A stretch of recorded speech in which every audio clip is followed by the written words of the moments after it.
Hey, I wanted to do a little bit of a walk and talk today, but it's really blustery and chilly out here.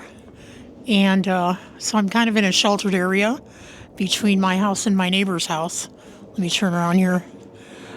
What I wanted to talk about today was loss, LOSS. And if you're in the boomer chapter of your life, you've experienced loss in many forms by now. And, loss of a job, loss of a spouse, loss of a friendship, loss of a pet. They're all equally painful. Right now, we've got people in the state of California experiencing devastating loss. And to them, I just want to send some love and light. We're all thinking about you. So I think today what I want to focus on is the loss of a friendship or that type of relationship. And it can be as painful to lose a friendship as it is to lose maybe like a romantic relationship. You've invested a lot of time into it. You had certain expectations of the relationship. And here's the thing, maybe your expectations didn't match the expectations of the other person. One thing I think you've got to assess is whether you have a friendship with somebody or an acquaintanceship. And I would probably be correct in saying that maybe 99% of what you consider friendships are actually just acquaintanceships.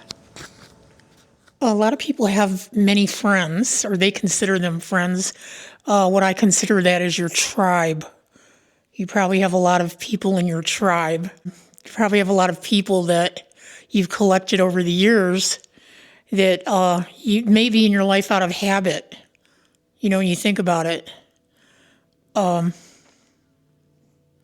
it's very rare to have a friend for multiple years. I can say that I only have one true, very good friend, and we've been friends for 25 years. And I don't care how much time goes by, if we don't talk or see each other, when we do get together, it's like no time has passed at all. And I'm sure you have people like that in your life too. So in my opinion, when you experience a loss, and especially if it's the loss of a relationship or a friendship, you have to realize that it probably was not a good fit for you in the first place. And your expectations for that relationship are probably very different than the expectations the other person had about you. Fortunately, when you experience a loss like this, I think it just opens the door for a gain. And a gain would be some other person coming into your life that you can resonate with, that respects you and appreciates you. Okay, I'm gonna give it another shot. I have a little beanie on now because I remember from when I lived in the Midwest, they used to say that you lose 90% of your heat through your head. So I put this on.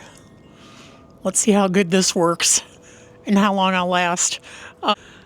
What I was saying about loss, there's different kinds of loss. And one of the biggest losses people can experience is the loss of a job. And during my career, I was a shop steward, so I witnessed a lot of terminations. The practice was when the employer was going to terminate somebody, they had the shop steward sit in on the meeting as a witness. So I sat in on a lot of those, unfortunately, and it was not too pleasant. The way that would work is the employee would be suspended pending investigation, and then they would call the employee, and one of two things would happen. They'd say either report back to your regular shift to work, or come to HR for a meeting. And if you got the call to come to the meeting, that was going to be a termination meeting. So, but they never told you that over the phone. Anyhow, not a pleasant situation to observe.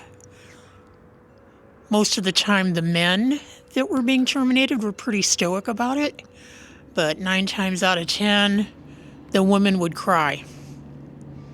Yeah, it's really hard for me to even say that, because if you talk to those people now, they would probably tell you probably one of the best things that ever happened to them. Okay, well, anyhow, so yeah, that's the different types of loss we all experience. And which brings me to a story of a lady that lived to be 100 years old. And they interviewed her and asked her, well, one of her secrets to living a long life like that, what was it? And she said her ability to deal with loss, because obviously she outlived everybody in her life. Okay, so a good bit of advice. And it also brings me to another story I heard of a lady whose daughter passed away during the pandemic, and she took her daughter's cat. And so the cat now is old and sickly, and she's doing everything she can to keep that cat alive as probably a lifeline to her daughter.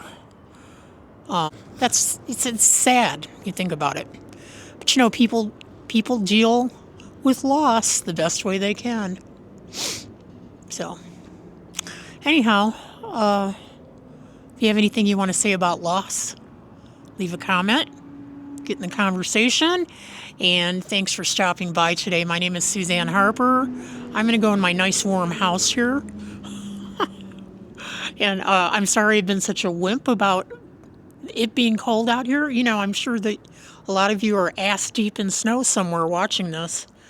And I have a lot of nerve complaining. Okay, so thanks for stopping by today. I'll talk to you again soon. Mwah. Take care, everybody. Bye.